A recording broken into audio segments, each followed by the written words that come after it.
boş.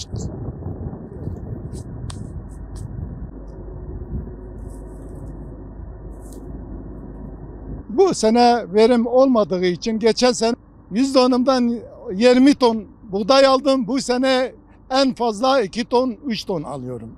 Verimsizdir. Yalnız ricamız budur, su bize gerekir.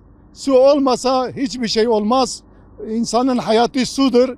Önemli olduğu bu kanalları açsaydı böyle olmazdı. Nereden su istiyoruz? Yardım istiyoruz, kredi istiyoruz. Bize verdiği bu tarım zararını, bak gübrenin bu masrafı, gübre 2 katında, buğday 2 katında, ilacı, suyu yani her şey, bu masraf, mazotun, traktörün kullanması, yani bu yaptığım masrafın yarısı da çıkmıyor. Yani ne yapacağımızı hükümete güveniyoruz, yardımcı olmanızı istiyoruz. Mercimeklerle beraber 1480 dönmekmiş. 660 dönme biçer bile girmemiş. Yani eski parayla 10.000 lira kim verse hepsini teslim ederim ona, devrederim ona. Zararımız çoktur, ne yapacağımızı da şaşırmışız. Destek bekliyoruz. Yapacak bir şeyimiz kalmamış, borçlarımızı ödeyemiyoruz. Çaresiz bir şekilde bekliyoruz.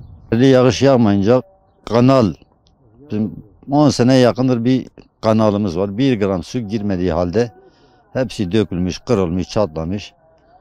Devlet bize sahip çıkmadı. Tamamıyla zarar ettik. Ben 1 milyon gelir bekliyordum.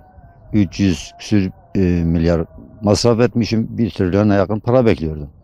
Ama yapacak bir şeyimiz kalmamış. Ne satacak bir şeyimiz kalmış. Ne çaremiz kalmış. Yetkililerden destek bekliyoruz. Tarım Bakanlığı şimdi bir 3-5 dönümlük bir yeri yanlış beyan verdiğinde uydudan bakıyor, hemen desteğini kesiyor. Uydudan baksın, bize de sahip çıksınlar. Nedir ne değildir ona göre karar verirler zaten. Ya da yetkilileri gelsin, baksın. Bizim durumumuz ortada. Biz burada biçerciyiz. İşimiz biçer döverciliktir burada. Genelde bu sene biraz kurak geçti. Yani bölgede Diyarbakır olmak üzere tüm bölge kuraklıktır. Diyarbakır, Mardin, Siirt tüm bölge kurak geçti bu sene. Mesela bu bizim Binatlı köyünün kanalı var. Bırakılmadı.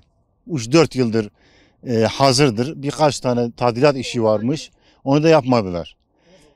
Aslında bu ilk başta mesela sonbahardan beri kurak diye geçiyor Türkiye genelliği olarak. Hiçbir önlem alınmadı. Bizim mesela kanalımız var. Binatlı Köyü kanalı. Batman Barajı'ndan geliyor. Sağ taraftaki kanal Bismillah'a doğru giden o şu an çalışır durumda vaziyette. Sulama yapıyor. Ama bizim maalesef nerede bakar 100.000 dönüm arazi var bu kanalın üzerinde. Ama yetkililer genelde bir önlem alınmadı. Sadece bir su verilseydi her çiftçi bir tarlasını kurtarırdı. Yani geçen sene nazaran %80 verim düşüğü var. %80. Çiftçi şu an borçlu halde. Mesela kimi gübre parasını vermemiş, kimi tohum parasını vermemiş. Çiftçi perişan, gerçekten çok perişan. Yani hükümetten, devletten isteğimiz el atması lazım. Bir destek, bir kredileri var. Mesela çiftçinin borçları var. Onu en azından bir ertelense veyahut da bir dondurursa, yardımcı olsa, çiftçi perişan durumda. Bu sene bölgemizde yağışın az olmasından dolayı kurak bir sene geçiriyoruz.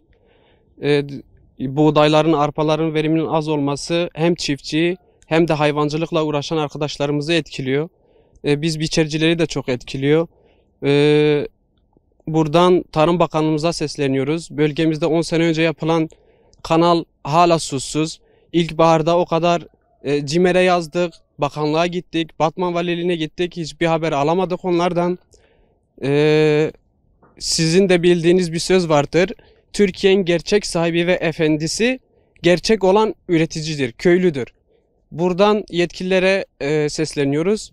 Köylüleri, çiftçileri yalnız bırakmayalım. Onlara yardım edelim, yardım eli uzatalım.